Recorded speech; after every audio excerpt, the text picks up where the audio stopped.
con el informe técnico diario. Me voy a poner de pie. Aquí tenemos la situación del mundo respecto a la epidemia, la pandemia de COVID, la enfermedad causada por el nuevo coronavirus SARS-CoV-2. Destacamos aquí lo que hemos estado anunciando, cómo se distribuyen los casos, las personas enfermas de las últimas 24 horas en las distintas regiones del mundo.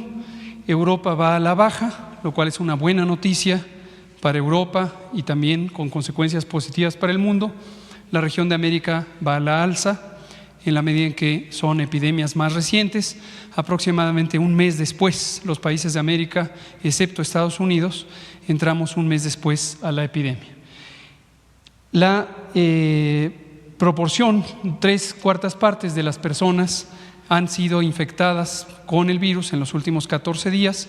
Esto quiere decir que son las personas que están activamente contribuyendo a la infección. La siguiente, por favor. En México hemos acumulado ya 2.143 casos desde el inicio de la epidemia, el 27 de febrero, y tenemos desafortunadamente ya 94 personas que han perdido la vida. Estas personas, como lo veremos en las siguientes diapositivas, continúan siendo personas que tienen características, ya sea por la edad o por alguna enfermedad, que les hacen más susceptibles a complicarse. En términos de la distribución geográfica, seguimos teniendo el predominio en las zonas metropolitanas, en particular la del Valle de México, donde confluye la Ciudad de México y la zona conurbada en el Estado de México y la región metropolitana de Guadalajara. La siguiente. Aquí se ve la distribución. La Ciudad de México sigue y muy probablemente seguirá siendo la zona donde existe la mayor cantidad de casos. Esto tiene que ver con la cantidad de población, como hemos dicho.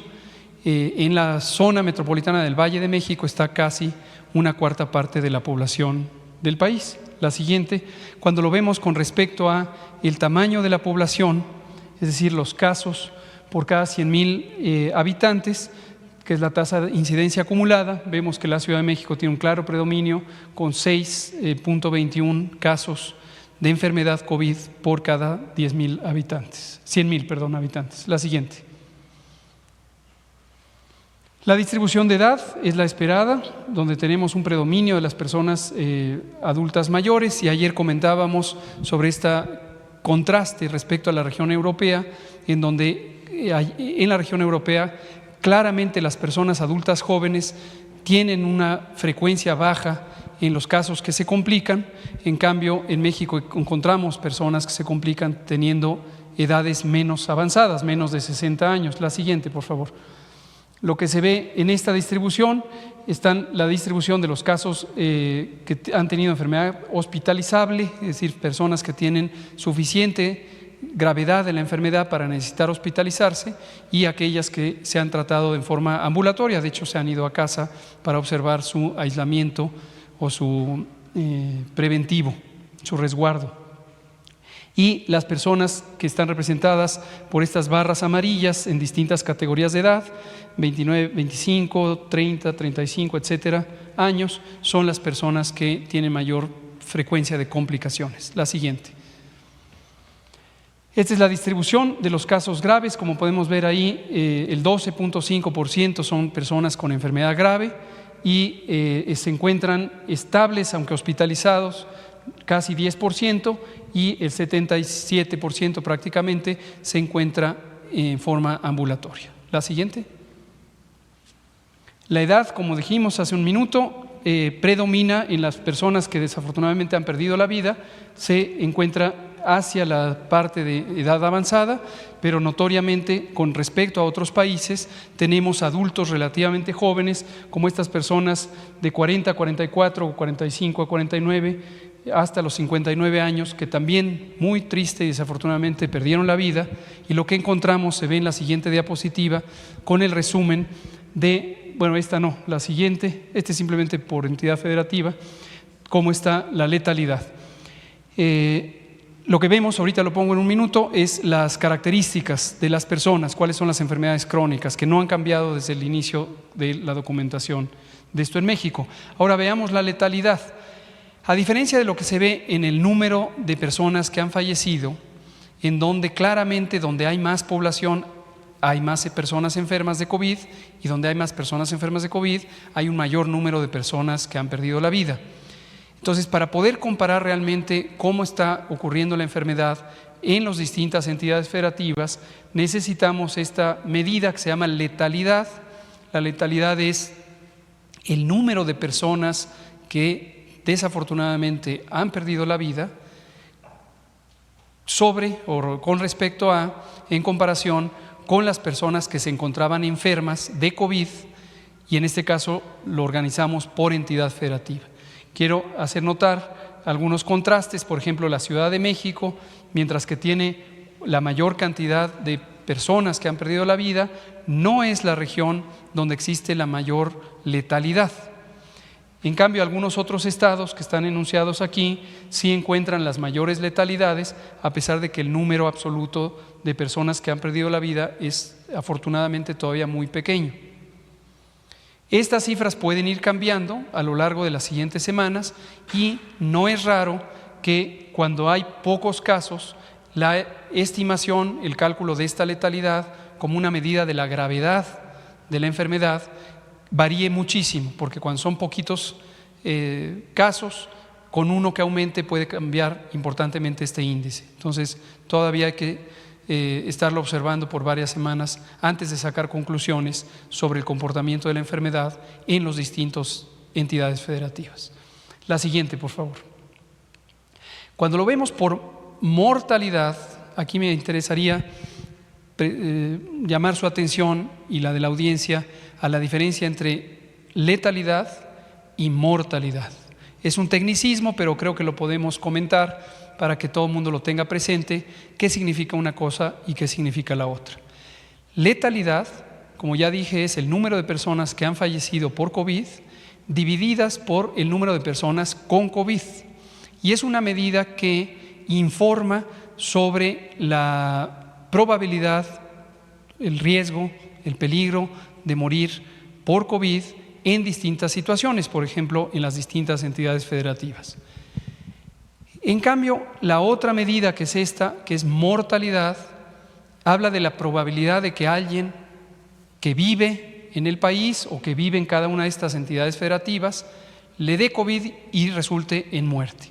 Afortunadamente, y esto es lo que quiero enfatizar, sin ánimo alguno de disminuir el llamado sobre la enorme importancia que tiene esta pandemia, pero sí, para ponerlo en la justa dimensión, la probabilidad es considerablemente baja, y es esto, 0.074%, por 100,000 habitantes. Entonces, esto es importante para poner en justa dimensión la realidad de esta epidemia en este momento. Y aquí quiero avanzar una idea, que es la siguiente. En este momento, que aún estamos en la fase 2, donde tenemos ya una transmisión más acelerada que en la fase 1, pero todavía menos acelerada que lo que se avecina en la fase 3, la probabilidad, el riesgo, el peligro de contraer la enfermedad todavía es relativamente baja. Y es importante señalar esto porque la inquietud es qué tan peligroso es en este momento infectarse de COVID. La respuesta es todavía es bajo, va a ser mucho más alto en la fase 3. Y una inquietud que algunas personas nos han expresado es, entonces, ¿por qué en este momento tomamos estas medidas de cerrar los espacios públicos, cerrar los trabajos, cerrar las escuelas?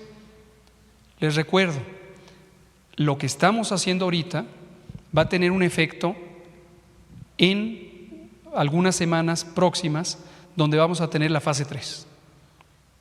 Entonces, a veces la expectativa de las personas es, yo hago algo hoy para tener un resultado hoy. No es el caso con esta enfermedad.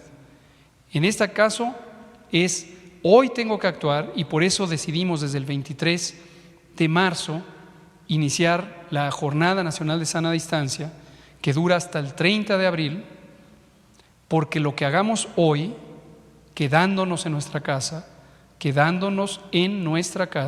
saliendo lo mínimo indispensable, lo vamos a ver como resultados positivos en la fase 3, que viene en un par de semanas, aproximadamente. ¿Sí? Aproximadamente 2 o 3 semanas. Entonces, ahorita tenemos que mantener mucha disciplina, porque todavía no viene la fase más intensa de la enfermedad. Entonces, quedarnos hoy en la casa tiene el propósito de que mañana, cuando venga, bueno, no exactamente mañana, en 2 o 3 semanas, cuando tengamos una fase más intensa de transmisión, que va a ser la fase 3, tengamos menos contagios, tengamos menos personas enfermas, tengamos menos personas graves y que les podamos atender a todas. ¿Sí? La siguiente, por favor. Aquí está lo que decía, la lista de enfermedades o situaciones de salud que están relacionadas con los desenlaces fatales, con las muertes. Las personas que desafortunadamente perdieron la vida tenían una o más de estas situaciones: hipertensión, diabetes, obesidad, enfermedad pulmonar, enfermedad renal, etc. Mujeres embarazadas también. No, afortunadamente no hemos tenido casos graves de mujeres embarazadas, pero afortunadamente ninguna mujer embarazada ha perdido la vida. Esperamos que esto no ocurra, aunque puede ocurrir. Y por eso es muy importante que las personas, las mujeres que están embarazadas, tengan también especial cuidado con todas las medidas preventivas, quedándose en casa en primer lugar, y en segundo lugar el lavado de manos, guardar la sana distancia, etc. La siguiente. Este índice, que lo presentamos hace algunos pocos días, es el índice de positividad. Como también hemos comentado, y hoy que tenemos más tiempo lo podemos detallar, el número absoluto de personas enfermas es una medida directamente observable de la cantidad de casos que puede haber en México o en cualquier otra parte del mundo. Sabemos, por la manera en que funciona la vigilancia epidemiológica en México y en cualquier otra parte del mundo, que puede haber otras personas que no acudieron a consulta, tuvieron síntomas mínimos y ni siquiera se dieron cuenta que tenían la enfermedad, y entonces son contagios que no se pueden identificar. Esto lo hemos venido diciendo desde el principio, lo hemos dicho de hecho muchas otras veces antes respecto a otras enfermedades como la influenza. La vigilancia no está encaminada a hacer una estadística de todas y cada una de las personas enfermas, ni en México ni en ninguna parte del mundo. Esto a veces es difícil que se comprenda porque existe la expectativa de que todas y cada una de las personas se pueden identificar. No es posible. Esto ya hemos también explicado, que es semejante a los fenómenos masivos que ocurren en otros elementos de interés público como el medio ambiente, y hemos comparado con el monitoreo ambiental. Entonces, obviamente esto tiene una enorme trascendencia porque son vidas humanas de manera directa y son personas que pueden tener enfermedad. Una de las medidas muy útiles para saber si la enfermedad, la epidemia va aumentando y en qué velocidad va aumentando, es precisamente este porcentaje de positividad. ¿Qué quiere decir el porcentaje de positividad? De las personas que tienen los síntomas de COVID, fiebre, tos, dolor de garganta, dolor de cabeza, dolor muscular y otros síntomas como la pérdida del olfato que me preguntaban ayer en la noche, estas personas se les hace la prueba de laboratorio, utilizando la muestra que se le toma de los líquidos de la nariz y la garganta. La prueba se manda, la muestra se manda al laboratorio y puede dar un resultado positivo o un resultado negativo respecto al nuevo coronavirus, SARS-CoV-2. Pero en México tenemos una vigilancia más avanzada en la parte de los virus porque teníamos ya un sistema de vigilancia de influenza en donde evaluamos 14 virus. COVID o SARS-CoV-2 fue el número 14. Antes de esta epidemia analizábamos 13 virus. Y puede ser que la persona que resulta negativa al nuevo coronavirus resulte positiva a alguno de los otros virus. Por ejemplo, influenza, todavía sigue activa la transmisión de influenza, ya va en franco declive, pero todavía tenemos cerca de 25 a 30% de las personas con los mismos síntomas de COVID que no son causados por el SARS-CoV-2, por el nuevo coronavirus, sino son causados por el virus influenza, el de la temporada, que todavía sigue presente. Entonces, de cada 10 personas, ¿cuántas resultan positivas al nuevo coronavirus? En este momento es alrededor del 20%, es decir, casi 2 de cada 10 personas con los síntomas de COVID, resulta que la causa de esos síntomas es una infección por el nuevo coronavirus. Y como dije, hasta 30% es por el virus influenza. Y en otras situaciones es por los otros virus, y en otras situaciones es ningún virus de estos 14 y no se conoce la causa de los síntomas. Entonces, este porcentaje de positividad lo vamos a estar presentando, quizá no diario porque no varía tanto de día a día, pero periódicamente, y van a ver ustedes que va a aumentar el porcentaje, la proporción de personas que tengan infección por el nuevo coronavirus entre aquellas que tienen los síntomas característicos de COVID. Y va a ir disminuyendo el virus influenza. La siguiente. Lo podemos también identificar por entidad federativa, por estado, y aquí la utilidad de este índice tiene un valor adicional, y es ver la transmisión en el territorio. Y esto nos permite ver que algunas zonas, como la zona metropolitana del Valle de México, es una zona en donde está predominando el virus SARS-CoV-2, tanto en la parte de la Ciudad de México como en la parte de la zona conurbada del Estado de México. En cambio, si tomamos algún otro estado, por ejemplo Querétaro, vemos que todavía la proporción de de SARS-CoV-2 es muy pequeña, o Zacatecas es aún más pequeña. ¿Sí? Entonces, esto lo vamos a ir comentando para ir mostrando cómo el virus se puede propagar en forma de parches y no necesariamente es de un estado al otro, al otro, al otro. Tiene que ver con la movilidad de las personas entre las distintas regiones del país. La siguiente y casi última es la curva epidémica acumulada. La seguiremos presentando en comparación con otros países donde ha habido gran transmisión. Siempre recuerden ustedes que está cortada la curva porque nos interesa, llega hasta el máximo de 5,000 casos, porque nos interesa poner atención en esta parte en donde todavía se encuentra México apenas arriba de los 2,000 casos. Estos otros países están por arriba de los 180,000 o 200,000 casos en la situación de Italia, en la situación de Estados Unidos. ¿Sí? Entonces, la última es la misma curva epidémica, ya mostrando solamente la situación de México. En la curva roja se ve la velocidad de crecimiento con el número de casos de cada día que se van sumando y sumando. Esta curva también tiene una utilidad importante para ver cómo ha progresado la enfermedad, pero tiene límite porque no identifica los que ya se recuperaron.